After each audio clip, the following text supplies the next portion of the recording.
Guys, today I have OnePlus 12 and I want to show you how I'd remove magnification on this device. Our first step to do that is from main menu opening settings application. In it we look for additional settings selection, where we choose X-ability.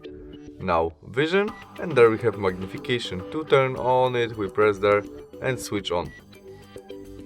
Confirm all by OK, and we have our shortcut magnification, which position we can easily change by tap and swipe on the screen.